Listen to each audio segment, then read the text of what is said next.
Okay. So you've been playing Wizard for a little bit now, but you feel like you're not that good at it. You feel like there's things that you're missing out on, and there's things that these old players and people who've been playing for a long time know that I don't really know, but I want to know. I want to be good at this game. Well, I got you. Here's 10 tips and tricks that you probably don't know. Is that a UFO? Here we go. Oh my god. Number 10. Okay, this one is specifically for my console players. The first two are actually specifically for our console players. If you press the right stick here, you actually just teleport to them. If you're in your friends list, you don't have to press X on their name and then go to location. You can actually just hover over their name and right click on the joystick and it will instantly teleport you there. It saves so much time, and I just found out about this recently. So like I said, this one is also for the console players. There's been a lot of glitches and a lot of mess ups so far, on the whole Wizard 101 console thing. There was the lag, there was the this area is closed right now thing, but those have kind of been fixed, but there's still a big problem. If you go to a dungeon and you try to do a team up, what will happen is if you cancel that team up, it will not count as you actually canceling it. You could go do something else, you could join a different dungeon, and it will still think that you're in a team up. So when people get enough players for the team up that you previously were in, it will teleport you to that old dungeon, making you lose all of the progress on the one that you're currently in. It's really annoying, and it has also made me almost break a controller. So what you need to do is you need to completely close your app entirely after you do a cancel team up thing. This will make it so that the game doesn't think that you're in the old team up, and it will make sure that you do not get randomly teleported to the old dungeon. Okay, so make sure to do that. So as the list goes on, we're going to talk about more advanced things, like more advanced tips and tricks. Number one is actually insane. I just learned about it the other day, and it will make questing so much faster, so please stick around to the end of the video. But this one's pretty simple. We're going to talk about skeleton keys. Skeleton keys are things that let you into little mini dungeons, and you rarely get them. It's really hard to. You have to complete all the quests in a world to get one. You can randomly get them through daily quests, which we're going to talk about later. But the way to see them is you go into your backpack, you press R2 into your housing items, and then you can see all of them there. At the beginning of the game, it's going to give you a wood skeleton key, and I actually recommend using that for the Diego quest line where you go to Roberto's lair and then you fight him, because that gives you a 7-day mount, which is great for the start of the game. Having a mount at the start of the game is crucial for getting questing done really fast. It's hard to get mounts at the start of the game because you don't have any gold, and a 7-day mount is completely worth it to use a wood skeleton key. But make sure to use or to save your gold and stone ones for later in the game, for things such as like dungeon runs or specific items that you want to get, such as squirrel spin for life. Like I said, the earlier tips are going to be pretty easy. Most people know about this, but some people don't, so we're going to throw it in here anyways. We're going to talk about the shared bank. Now, the shared bank is something that you can access throughout all of your players. On your main account, you can put items that you got that you don't really need for other schools into the shared bank. You can switch accounts, you can go into the shared bank, and you can put it on that person. This is specifically good for things like the Zeus dungeon, the Waterworks dungeon, things where you get gear for different classes that you can't use on, the one that you got it on. This saves so much time questing and going through dungeons trying to get specific items. I've known about this for a long time. You guys probably know about this for a long time, but for those who don't, this will save you so much time, so do it. Now, if you're an advanced player, you're already going to know about this, but watch it anyways. The new players, you're going to love this.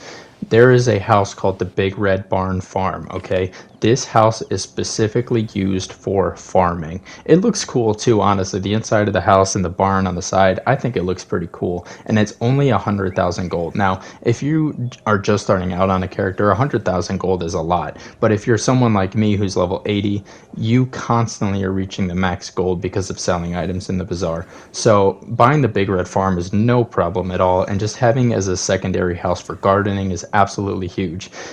This is because it speeds up the time that it takes for plants to harvest, and it also gives you more rewards. So if you're someone who actually takes the time to garden, like myself, move all of your gardening stuff to this house and you will get more rewards and it will go faster. And honestly, the house looks cool by itself. I mean, it's kind of given like a Grizzleheim theme. There's a fireplace here.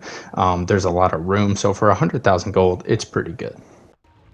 Now that we're getting down to the nitty gritty, okay, so there are great pet guides out there. I recommend going up and looking, like if you're actually into knowing everything about pets, go look up, complete guides. But this is just for people like me who aren't really into like hatching or breeding pets, but you just want to level up the specific pet that you have. Go to the dance game over here, and you only have to play it 25 times to actually be able to force feed your pet snacks. And that will level it up way faster. Playing the actual game only gives you like 3 experience, and then force feeding specific pet snacks can give you like 25 to 50 experience. So it is just way faster to bypass the game and then just use the pet snack to level him up. Not a lot of people know that you can actually just skip the game entirely after you have played it 25 times. So use that tip to level up your pet faster.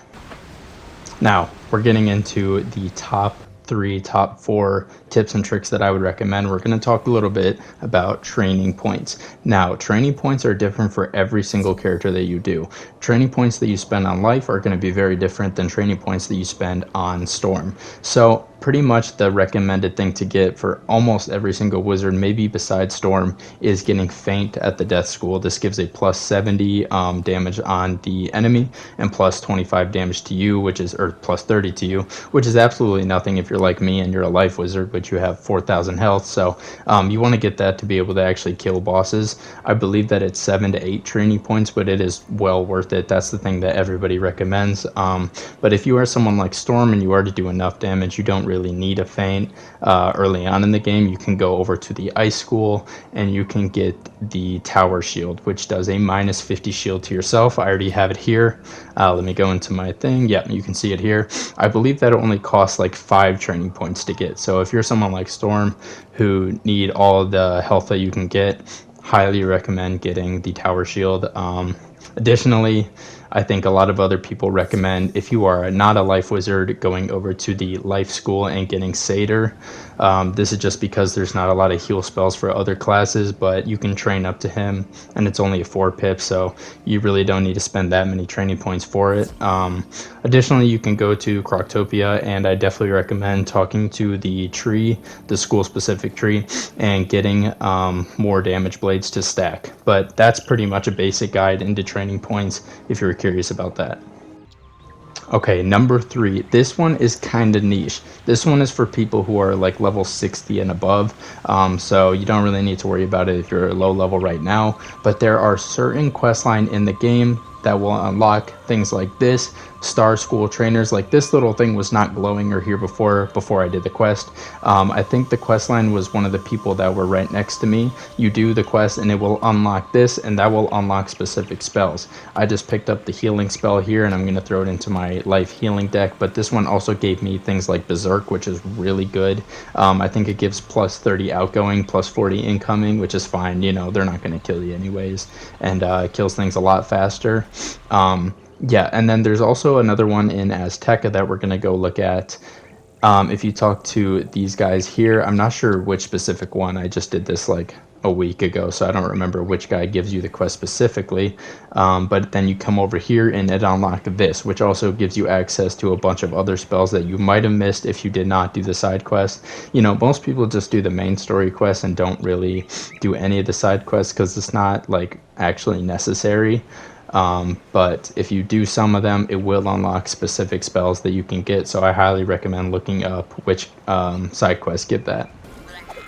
So I put this at number 2 because not actually everyone knows about it. The person that I play with every single day on my Life Wizard actually did not know about this, but we're talking about the daily quest. Now, a lot of people do know about the daily quest, but they don't know that you can actually do the daily quest on every single one of your level 12 wizards. So as you can see here, day 4, day 9, and day 14, they actually give you crowns. They give you 10, 15, and then 25. But if you do this on every single wizard, you get like I do it every single morning. I log on, I do the daily quest on every single wizard, and now I think I currently have 150 crowns, which is not that much, but it allows you to do one specific thing. It allows you to stitch your items. Stitching an item costs 100 crowns, and if you do not want to spend money on the game, I highly recommend doing the daily quest because it'll give you more than 100 crowns easily, and then you're going to be able to stitch your items. So that's a really good way to do that. And then additionally, the fourth day, I believe, actually no, I believe the fifth day, the 10th day, and then the 15th day, it gives you a random item like you see here. I actually just got another gold skeleton key off of doing the random thing, so it will give you great things, gives you really cool housing items.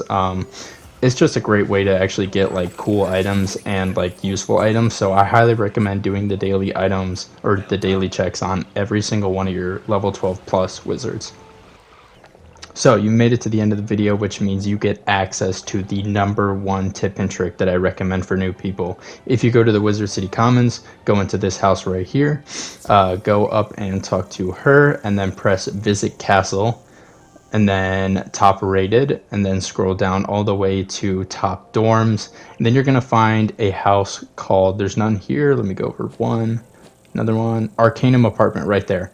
Go here, teleport, and then you are going to get access to something amazing early on in the game. It is going to make you quest so much faster, get to the level you want so much faster. Turn around here, go out the door of the house that you're visiting, and will actually let you access, yes, there we go. It will let you access a area that you are not supposed to way early on in the game.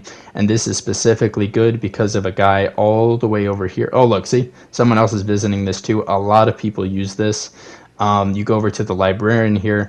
This allows you to get one specific treasure card. So if I scroll all the way over to the specific one, it lets you get monstrous. This adds a plus 175 to all of your spells, or like, attaching it to all your spells. And if you're an early game wizard, you can just buy the treasure card for 250 and then add it to your spell in the middle of a fight, and it will let you quest so much faster. So this is something that I literally just started doing, and I am flying through death, I'm flying through myth, because it lets you end turns like 2-3 rounds faster. So if you're someone who wants to just speed through the process of leveling up on other wizards, I highly recommend doing this.